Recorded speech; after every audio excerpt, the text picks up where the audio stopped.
Puji Tuhan. Ya, sebelum kita masuk di dalam pembahasan tentang firman Tuhan, bagaimana tema kita pada saat ini adalah tentang pemeliharaan Tuhan yang sempurna atau penyertaan Tuhan yang sempurna. Ya. Di awal tahun ini, ya, saya dan suami mengucapkan selamat menjalani tahun yang baru. Yang kita tidak tahu apa yang akan terjadi dalam kehidupan kita. Tapi yang kita tahu adalah penyertaan Tuhan akan senantiasa menyertai hidup kita. Tahun yang penuh dengan rahasia, baru 28 hari kita lalui tahun ini. Ya, tapi mungkin udah banyak kejutan-kejutan yang kita alami. Entah itu sakit penyakit, entah itu masalah, entah itu tantangan di dalam kehidupan kita, entah itu mungkin kelimpahan atau kekurangan. Kalau kelimpahan mungkin kita ya mudah untuk dapat mengatakan mengucap syukur di hadapan Tuhan. Tetapi ketika kita mengalami kekurangan, apakah itu juga akan mudah untuk kita dapat nyatakan satu ucapan syukur kita di hadapan Tuhan? Mungkin kejutan-kejutan yang lain yang ada di dalam kehidupan kita, perekonomian kita mulai merosot dan lain-lain. Tapi yang pasti dalam kehidupan kita, semua itu adalah kemurahan yang Tuhan sudah berikan dalam kehidupan kita. Untuk apa?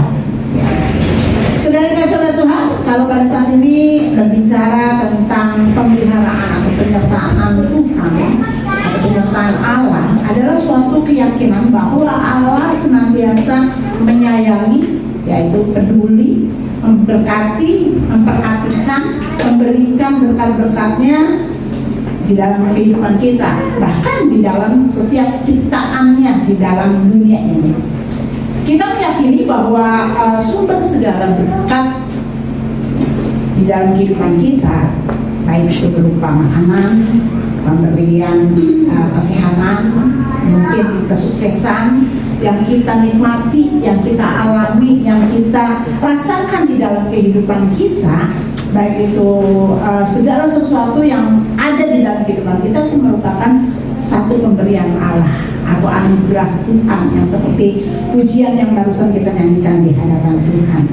Karena di dalam Mazmur 127 ayat yang pertama berbunyi bahwa satu nyanyian ziarah Salomo, jika bukan Tuhan yang membangun rumah, sia-sialah usaha orang yang membangunnya. Jika bukan Tuhan yang mengawal kota, sia-sialah pengawal berjaga-jaga. Nyanyian ini berisi satu pengakuan yang menyatakan bahwa segala usaha kerja keras manusia akan menjadi tidak ada faedahnya di dalam kehidupan kita jikalau kita tidak melibatkan Tuhan di dalam hidup kita. Kita akan membaca firman Tuhan yaitu di dalam Keluaran pasal yang ke-16 ayat yang pertama sampai ayat yang ke-8, yaitu kisah bagaimana bangsa Israel yang sedang mengalami suatu pergumulan di dalam kehidupannya. Ya. Mereka mengalami satu kekurangan makanan, kekurangan gizi di dalam kehidupan mereka dalam perjalanan mereka menuju kata makanan. Keluaran pasal yang ke-16 ayat yang pertama sampai yang ke-8, demikian bunyi firman Tuhan. Nanti Bapak Ibu Saudara akan membacakan terus sampai di akhirnya sampai ayat yang ke-36, ya. Itu PR buat kita semuanya pada saat ini, ya. Mana dan Sabat. Setelah mereka berangkat dari Elim, tibalah segenap jemaah Israel di padang gunung Sin yang terletak di antara Elim dan gunung Sinai. Pada hari yang ke-15 bulan yang kedua sejak mereka keluar dari tanah Mesir, di padang gunung itu bersungut-sungutlah segenap jemaah Israel kepada Musa dan Harun dan berkata kepada mereka, kalau kami mati tadinya di tanah Mesir oleh tangan Tuhan ketika kami duduk menghadapi kuali berisi daging dan makan roti sampai kenyang. Sebab kamu membawa kami keluar ke padang gurun ini untuk membunuh seluruh jemaah ini dengan kelaparan. Lalu berfirmanlah Tuhan kepada Musa, sesungguhnya aku akan menurunkan dari langit hujan roti bagimu, maka bangsa itu akan keluar dan memungut tiap-tiap hari sebanyak yang perlu untuk sehari supaya mereka coba apakah mereka hidup menurut hukumku atau tidak. Dan pada hari yang keenam, apabila mereka memasak yang dibawa mereka pulang, maka yang dibawa itu akan terdapat 2 kali lipat banyaknya dari apa yang dipungut mereka sehari. Sesudah itu berkatalah Musa dan Harun kepada seluruh orang Israel, petang ini kamu akan mengetahui bahwa Tuhanlah yang telah membawa kamu keluar dari tanah Mesir, dan besok pagi kamu melihat kemuliaan Tuhan, karena Ia telah mendengar sungut-sungutmu kepadanya. Sebab apakah kami ini, maka kami bersungut-sungut kepada kami. Lalu lagi kata Musa, jika memang Tuhan yang memberi kamu makan lagi pada waktu petang dan makan roti sampai kenyang pada waktu pagi, karena Tuhan telah mendengar sungut-sungutmu yang kamu sungut-sungutkan kepadanya, yaitu kepada Tuhan, apakah kami ini? Bukan kepada kami sungut-sungutmu itu, tetapi kepada Tuhan. Amin. Untuk mendengar firman Tuhan. Bapak Ibu Saudara yang dikasih oleh Tuhan, seperti yang tadi saya katakan, bahwa berkat dan anugerah yang Tuhan berikan dalam kehidupan kita, sehingga pada saat ini kita ada itu oleh karena anugerah Tuhan. Semua yang kita terima, semua yang kita alami, semua yang kita jalani di dalam kehidupan kita itu adalah berkat dari Tuhan. Karena sia-sia dikatakan segala sesuatu yang kita melakukan, segala sesuatu jika kita tidak memandangkan Tuhan di dalam kehidupan kita. Berkat Tuhan itu tidak dibatasi oleh waktu dan tempat jadi dalam kehidupan kita, sebagaimana peristiwa yang dialami oleh bangsa Israel ketika mereka keluar dari Elim. Padahal sebelum mereka berangkat sampai ke padang gurun Sin itu, Tuhan sudah mengadakan satu mujizat Allah yang luar biasa. Sebelumnya juga Allah telah menyatakan mujizat yang luar biasa. Karena apa? Karena pada waktu mereka akan menyeberang laut Teberau, ya, Tuhan memakai Musa dengan tongkatnya sehingga laut itu terbelah menjadi 2. Dan pada saat ini mungkin tidak ada peristiwa seperti pada zaman Musa. Mungkin kita punya tongkat lalu kita pukul-pukul, jangankan di laut, kali aja ya saudara, air itu tidak menjadi terpecah menjadi 2 dan mereka bisa berjalan. Tetapi Allah bisa memakai semuanya itu, menandakan bahwa apa yang Allah janjikan di dalam kehidupan bangsa Israel itu nyata, ya. Nyata agar apa yang Allah nyatakan di dalam kehidupan mereka, supaya mereka lebih lagi percaya bahwa janji Allah itu ya dan amin. Janji Allah itu tidak pernah diingkari. Janji Allah itu tidak pernah meleset dari apa yang dinyatakan oleh Tuhan di dalam kehidupan mereka. Namun saudara yang kasih oleh Tuhan, apa yang terjadi di dalam kehidupan mereka pada saat mereka mengalami yang namanya kelaparan? Mereka baru mengalami satu mujizat yang luar biasa, ya. Di Elim mereka mendapatkan berapa tuh? 12 mata air, ya. Sampai 70 pohon korma Tuhan sediakan buat mereka. Namun karena pada saat itu acuan mereka, pikiran mereka, iman mereka hanya soal makan dan minum, hanya soal perut saja yang mereka alami. Karena mereka pada di ayat tadi, di ayat yang kedua sampai ketiga dikatakan bahwa mereka membandingkan dengan keadaan yang terjadi pada waktu mereka berada di Mesir. Karena walaupun mereka di dalam penindasan di Mesir, tapi mereka masih bisa makan daging, mereka masih bisa makan enak, walaupun mereka itu berada di dalam satu penindasan. Padahal saudara yang kasih itu, keadaan mereka itu di pemandangan Allah merupakan sesuatu hal yang tidak baik, yang tidak berkenan di hadapan Allah. Karena apa? Allah beranggapan bahwa ya di dalam kehidupan mereka berada di dalam seperti itu, Allah tidak dapat menyatakan suatu, ya walaupun pada saat itu Allah sudah menyatakan dengan berbagai macam ya tulah-tulah yang dinyatakan, tetapi mereka masih mengeraskan hati di hadapan Tuhan. Dan Allah ingin menunjukkan satu penyertaan Allah bahwa Tuhan di dalam situasi apapun juga, di dalam setiap musim apapun juga yang dialami oleh manusia, Allah ingin menyatakan bahwa Tuhan tetap menyertai mereka.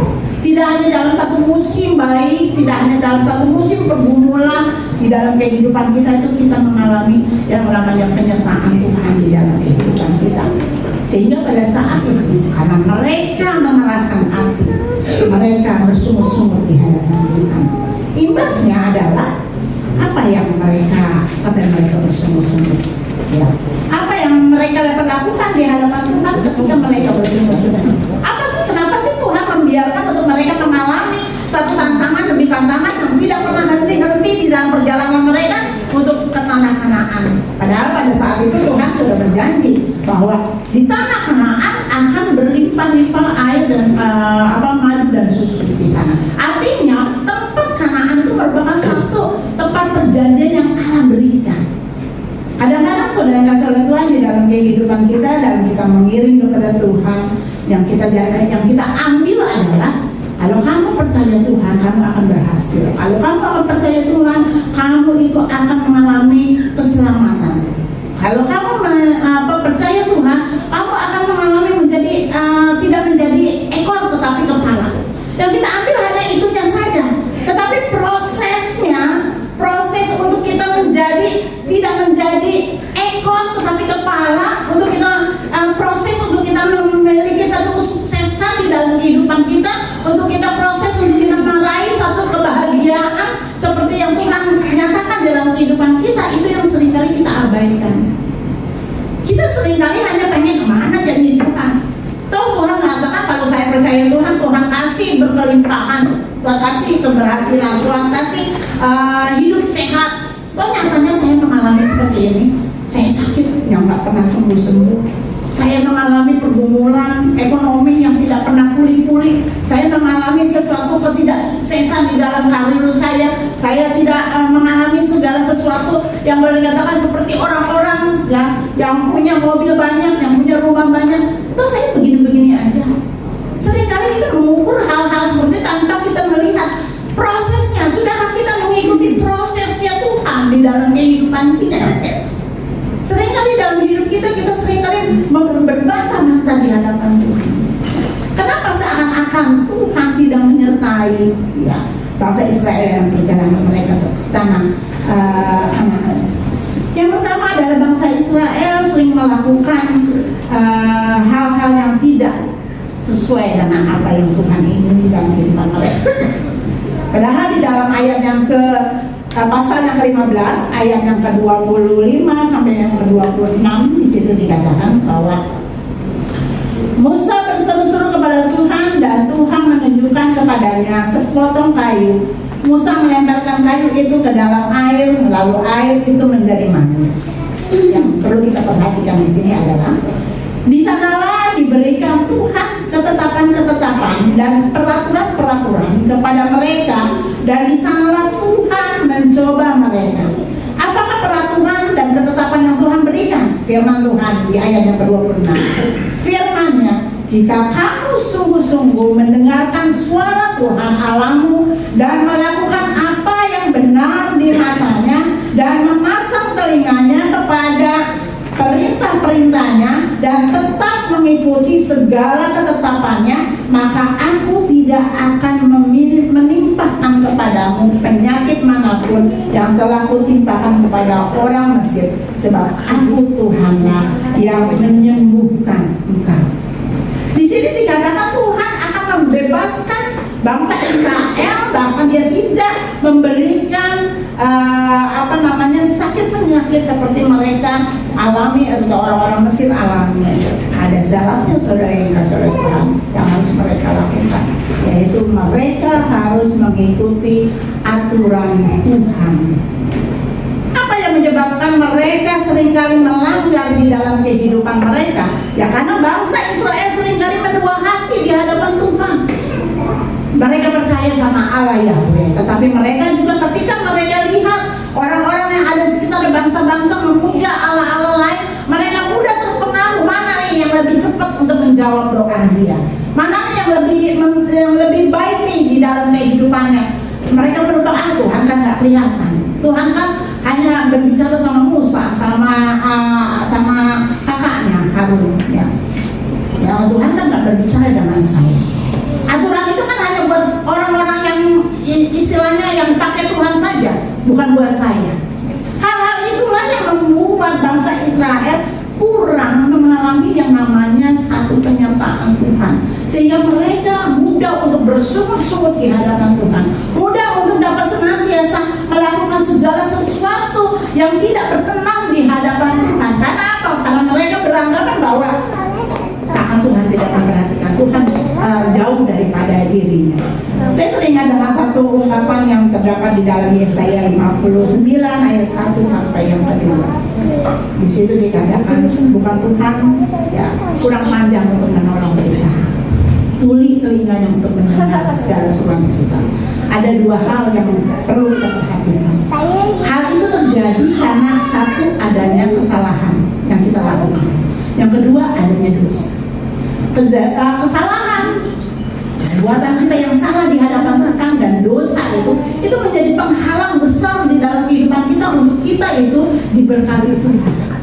Seringkali kita selalu berkata-kata, mana janji Tuhan di dalam hidup saya? Mana janji Tuhan? Tuhan katakan kalau saya mengikut Tuhan dengan sungguh-sungguh, saya ikutin aturan-aturan yang Tuhan nyatakan dalam kehidupan saya akan diberkati. Saya akan mengalami satu berkelimpahan, saya akan mengalami hal ini, seterusnya dan lain-lain. Tapi tanpa kita sadari, saudara yang kasih oleh Tuhan, mungkin ada kesalahan kita, kejahatan kita. Kejahatan apa yang ada di dalam kehidupan kita? Mungkin kita sombong dengan kita memiliki satu prestasi kerja kita yang baik. Ya, kita beranggapan bahwa apa yang kita lakukan di dalam hidup kita itu kan hasil prestasi saya.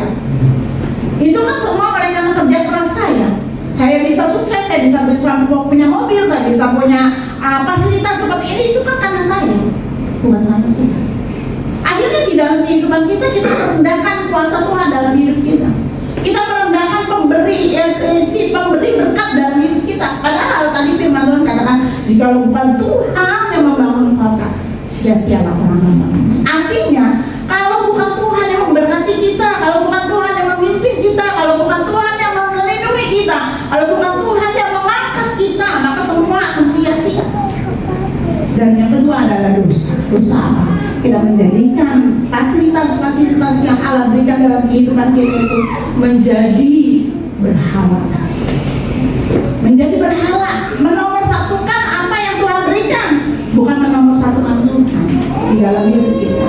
Kita menjadikan bahwa segala sesuatu yang Tuhan berikan, kesuksesan kita itu menjadi berhala dalam kehidupan kita. Kita lebih senang untuk taat kepada aturan-aturan dunia. Mungkin kalau di kantor ya, waktunya pada datang jam 8, setengah 8 kita udah datang. Mungkin di kantor waktunya suruh bikin laporan, kita cepat bikin laporan. Tapi ketika kita di gereja, ketika kita untuk Tuhan, waktunya kita beribadah. Aduh Tuhan, maaf Tuhannya saya capek. Maaf Tuhannya hari ini saya nggak ibadah dulu. Waktunya kita membaca firman Tuhan, maaf Tuhan, Tuhan kan tahu saya itu pulang dari pagi, saya kerja dari pagi sampai malam. Bagaimana mungkin saya bisa membaca firman Tuhan? Padahal firman Tuhan ada di HP kita ya saudara. Sejenak kita baca, tapi ya apa itu renungan firman Tuhan yang dinyatakan di grup-grup? Mungkin saya nggak butuh itu. Yang penting saya kerja keras. Saudara yang kasih oleh Tuhan, bukankah itu juga menjadi penghalang dalam kehidupan kita? Bangsa Israel mengalami hal itu karena mereka sering kali di dalam hidup tidak melakukan apa yang menjadi aturan dan ketetapan Tuhan. Beda dengan Yusuf, saudara. Yusuf adalah orang yang disertai Tuhan. Kalau saudara baca nanti di rumah dalam Kejadian pasal yang 26 ayat yang ke-12 sampai yang ke-13.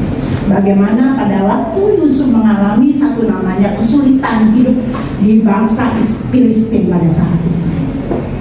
Yusuf dikatakan segala sesuatu yang dia lakukan menjadi orang-orang yang berhasil. Semakin lama semakin berhasil, semakin lama semakin menjadi orang yang kaya. Kenapa Yusuf bisa dipakai Tuhan dengan luar biasa? Karena Yusuf menyadari bahwa segala sesuatu yang dia lakukan itu hanya anugerah yang Tuhan berikan. Walaupun pada saat itu di tanah itu mereka sedang mengalami namanya kekeringan, musim yang tidak bersahabat di dalam kehidupan mereka, tetapi Yusuf diberkati Tuhan. Karena Yusuf lebih mengutamakan Tuhan di dalam kehidupannya. Dia lebih mengutamakan Tuhan. Tuhan adalah segala-galanya dalam kehidupan kita. Apa sih saudara yang kita cari pada saat ini di dunia ini? Kita boleh, Tuhan tidak melarang kita untuk kita menjadi orang sukses karena memang Tuhan ingin gitu. Tuhan tidak melarang untuk kita menjadi orang-orang yang terpandang. Tuhan tidak melarang untuk kita meraih cita-cita kita. Tidak melarang, memang Tuhan menghendaki untuk kita menjadi orang-orang yang berhasil. Tetapi perlu kita perhatikan dalam hidup kita.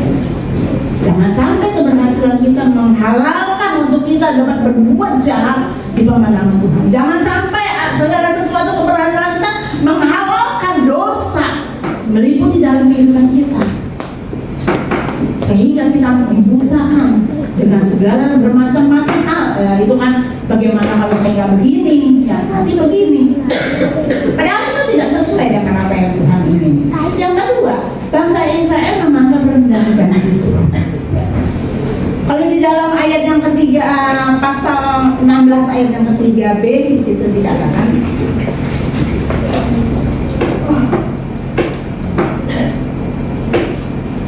sebab kamu membawa kami keluar ke padang gurun ini untuk membunuh seluruh jemaah ini dengan kelaparan. Ini merupakan satu ungkapan segala sesuatu yang merendahkan janji Tuhan di dalam kehidupan mereka. Bukankah seringkali di dalam hidup kita sadar atau tidak sadar, kita juga seringkali berbantah-bantah di hadapan Tuhan. Tuhan, saya sudah melakukan ini loh, saya sudah memberikan perpuluhan, memberikan persembahan, saya sudah setia sama Tuhan, saya sudah melakukan segala sesuatu yang Tuhan mau, aturan-aturan Tuhan sudah saya lakukan, tetapi kenapa Tuhan? Hidup saya kok masih begini-begini aja? Hidup saya kok masih, ya, dibilang stuck, enggak, dibilang maju juga enggak. Di sini kayak seperti lari di tempat. Kok nggak seperti orang-orang ya, mereka yang boleh katakan mungkin kita membandingkan mereka yang hidupnya nggak benar ya, mereka yang boleh katakan di gereja aja nggak juga ya. Ada setahun sekali mungkin, atau setahun 2 kali, atau setahun 3 kali, atau setahun 4 kali. Ya, setiap bulan pasti ada kosongnya, ya saudara. Itu mulai membandingkan. Sedangkan saya tiap hari, ya kalau di absen sama Pak Sugi, yang boleh dikatakan periodenya bagus. Di dalam kehidupan kita seringkali kita suka merendahkan akan janji Tuhan di dalam hidup kita. Apa yang Musa lakukan di dalam kehidupan bangsa Israel itu untuk mereka keluar dari tanah Mesir itu merupakan satu perintah yang Tuhan berikan. Tidak semata-mata dikatakan oleh Musa tadi, tidak semata-mata kemauan daripada Musa, tetapi itu adalah janji yang Tuhan berikan di dalam kehidupan mereka. Karena di dalam Keluaran 3 dikatakan, aku mendengar jeritan mereka, lalu kesah mereka di hadapanku, sehingga aku memiliki satu inisiatif untuk membawa mereka keluar dari tanah Mesir, untuk mereka menikmati berkat Tuhan. Tetapi saudara, kembali lagi, berkat Tuhan itu memiliki proses di dalam kehidupan kita. Ya. Perintah yang Tuhan nyatakan, yaitu tanah perjanjian itu ada tanah yang berkelimpahan susu dan madu, yang seperti saya tadi katakan di dalam kehidupan kita. Itu adalah janji Tuhan yang pasti, janji Tuhan yang tidak pernah diingkari di dalam kehidupan kita. Jangan seringkali saudara yang kasih lihat, kita sering merendahkan akan bagaimana pertolongan Tuhan di dalam hidup kita. Kita nggak sabar, saking kita merendahkan akan janji Tuhan, kita nggak sabar untuk kita dapat menyatakan apa sih rencana Tuhan di dalam kehidupan kita, apa sih yang Tuhan ingini di dalam kehidupan kita. Pada suatu ketika saudara, ada seorang ibu, ya, dia mengalami satu sakit penyakit, dia sudah ditinggal oleh suaminya. Dan pada saat ini dia tinggal sendiri.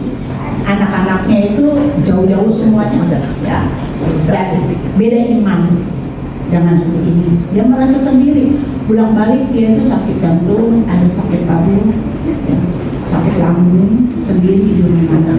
Kadang-kadang seringkali dia telepon ke saya, Bu, tolong doain saya, Bu, saya ada di rumah sakit. Hampir dari 28 hari ini saudara, dia sudah hampir 4 kali dia dirawat di rumah sakit. Kemarin bantu doa saya, Bu, saya lagi ini, kelihatannya saya nggak kuat, kelihatannya saya kayaknya sendiri, kelihatannya saya ini begini, saya begini. Dalam satu situasi seperti itu kadang-kadang saya juga bingung, saya harus mengatakan udah Bu berdoa aja, kan nggak mungkin juga saya hanya mengatakan berdoa. Lalu pada saat itu saya berkata sama ibu, mungkin ada sesuatu hal yang tersembunyi di dalam hati ibu yang saya nggak tahu apa yang ada tersembunyi.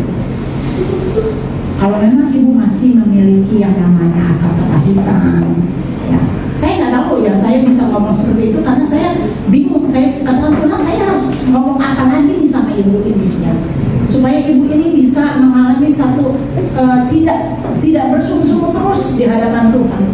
Lalu pada saat saya berdoa, Tuhan ingatin saya supaya saya agak menyinggung soal akal kepahitan. Terus sama semangat itu yang saya bawakan sama ibu. Saya bilang mungkin ibu punya akal kepahitan, mungkin kepada anak ibu, kepada menantu ibu, saudara-saudara ibu. Coba ibu bereskan. Maaf ibu, saya rupanya pada saat itu dia menangis. Dia katakan iya, memang saya punya akal kepahitan yang sampai sekarang saya belum bisa memaafkan. Nah, sampai sekarang saya belum bisa melupakan kejadian-kejadian terjadi di dalam kehidupan saya. Dan akal kepahitan itulah yang membuat saya tidak damai, membuat hati saya tidak sejahtera, membuat hati saya tidak mengalami satu kekuatan, seakan-akan saya kosong di hadapan Tuhan. Saya rajin ke gereja, tetapi saya tidak mudah untuk memaafkan, apalagi orang yang salah. Saya katakan, kalau ibu masih, ibu belajar untuk melepaskan.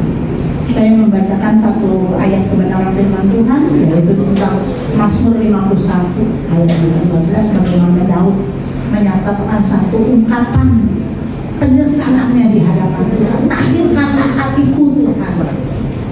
Karena kalau kita ditahirkan, hati kita ditahirkan oleh Allah, disembuhkan oleh Allah, maka kita akan mudah untuk dapat mengampuni orang lain. Tapi kalau hati kita tidak dibereskan oleh Allah di dalam kehidupan kita, kita tidak akan mudah untuk mengampuni orang lain. Hal itulah yang membuat ibu ini ya berangsur-angsur dan puji Tuhan.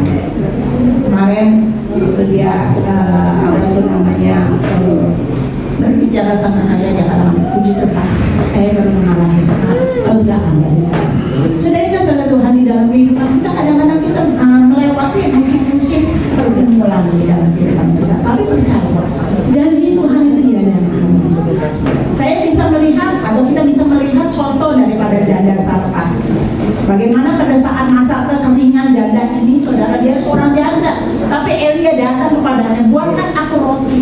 Kalau saudara nanti baca atau Bapak Ibu baca di dalam 1 Raja-Raja 17 ayat 11 sampai yang 16 ya. Bagaimana pada saat itu Elia minta roti. Dia katakan, janda itu mengatakan, waduh, boro-boro saya kasih roti, orang tinggal segenggam dan sedikit minyak. Mungkin ketika saya buatin, besok juga saya udah akan mati, saya matas saya. Tapi apa yang dikatakan Elia? Tuhan berkata, membuatkan itu bagi aku. Karena Tuhan akan memberkati kamu ketika kamu memberikan segala sesuatu kepada Tuhan dengan tulus. Dan terbukti saudara, ketika dia memberikan bagi hambanya, yaitu utusan Tuhan, yang Tuhan janjikan, itu bukan karena Elianya yang berkuasa, tapi kuasa Tuhan yang berkuasa. Memakai Elia untuk dapat memberikan iman kepada janda Sarfat ini, sehingga dia meyakini, dia buat untuk hamba Tuhan itu, dan dia percaya bahwa penyertaan Tuhan sungguh terbukti. Dan pada saat itu di dalam firman Tuhan dikatakan, sampai musim kekeringan itu terjadi, Tuhan pelihara janda Sarfat. Bagaimana oleh sebab itu, bagaimana sikap kita agar pemeliharaan Tuhan itu sempurna di dalam kehidupan kita? Yang pertama, ikuti prosesnya Tuhan. Di dalam kehidupan kita, kita perlu adanya atau kita pernah atau kita akan melewati namanya prosesnya. Untuk kita meraih keberhasilan, kita perlu mengalami proses. Seorang anak untuk dia mencapai sarjana, mungkin teologi atau sarjana lain, ekonomi dan lain-lain, mencapai dokter, ya, tentunya dia harus mengalami yang namanya proses pendidikan. TK, SD, SMA, ya, sampai dia mengambil satu perguruan tinggi. Tidak hanya sampai di situ, dalam perguruan tinggi dia juga harus melewati yang namanya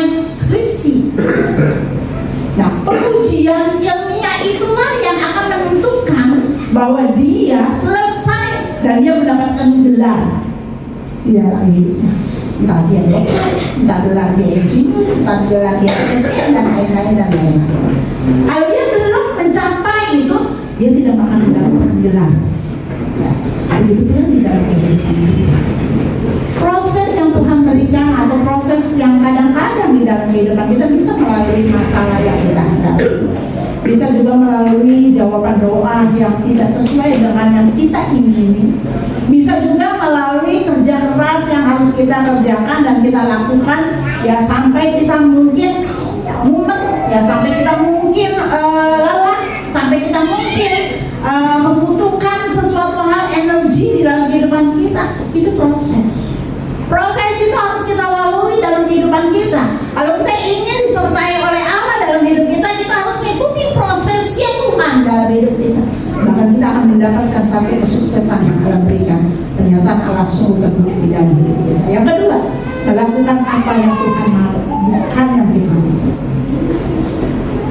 Melakukan apa yang Tuhan mau. Untuk hal ini kita harus memiliki sikap hati yang tunduk. Sikap hati yang tunduk pada perintah Tuhan, bukan perintah manusia, tapi perintah Tuhan. Sebab apa yang kita mau atau yang kita ingini itu belum tentu sesuai dengan apa yang Tuhan mau dan Tuhan ingini dalam kehidupan kita. Ya, tidak sesuai mungkin dengan apa yang Tuhan nyatakan di dalam kehidupan kita, sama seperti bangsa Israel. Ketika mereka mengikuti akan apa yang Tuhan ingini dalam kehidupan mereka, dikatakan di dalam ayat yang keempat, ada ayat yang seterusnya, ya, bagaimana ketika pagi mereka mendapatkan roti, ketika petang mereka mendapatkan ya burung daging mereka butuhkan di dalam kehidupan. Karena mereka melakukan apa yang Tuhan mau, bukan apa yang mereka mau. Dan yang terakhir, janji Tuhan itu pasti benar. Kalau Tuhan berkata ya, maka dia akan menyatakan ya. Karena di dalam Wahyu 3 ayat yang ke-7 dikatakan, inilah firman yang dari kudus yang benar, yang memegang kunci Daud. Apabila ia membuka, tidak ada yang dapat menutup, dan apabila ia menutup, tidak ada yang dapat memeriksa. Hal ini yang harus kita lakukan di dalam kehidupan kita. Bahwa janji Tuhan itu dia dan ada. Kalau Tuhan berkehendak di dalam kehidupan kita, tidak ada yang bisa menutup dan tidak akan ada yang bisa membuka. Kalau dia sudah membuka, dia pasti akan membuka. Kalau dia sudah menutup, tidak ada yang bisa membuka. Oleh sebab itu, adakah di dalam kehidupan kita mengikuti proses yang Tuhan berikan dalam hidup kita? Adakah dalam kehidupan kita mau melakukan akan apa yang Tuhan ingin dalam kehidupan kita? Adakah sampai saat ini ya kita tetap memegang janji Tuhan di dalam kehidupan kita? Bahwa pertolongannya itu nyata dalam hidup kita, bahwa pertolongan Tuhan itu akan Tuhan berikan dalam kehidupan kita, walaupun kita harus mengalami namanya proses Tuhan. Proses yang tidak gampang, proses yang sakit, mungkin proses yang perlu pergumulan di dalam kehidupan kita. Tetapi percayalah, satu hal yang kita tahu, kita akan membaca bersama-sama di dalam Yesaya pasal yang ke-41. Yesaya pasal yang ke-41. Ayat ini tidak asing dalam kehidupan kita. Yesaya pasal 41 ayat yang ke-10. Demikian punya firman Tuhan. Ya, kalau saudara sudah mendapatkannya, kita baca-baca bersama-sama. Ya, 2, 3. Janganlah takut sebab aku menyertai engkau. Janganlah bimbang sebab aku ini Allahmu. Aku akan menentukan, bahkan akan menolong. Aku akan menolong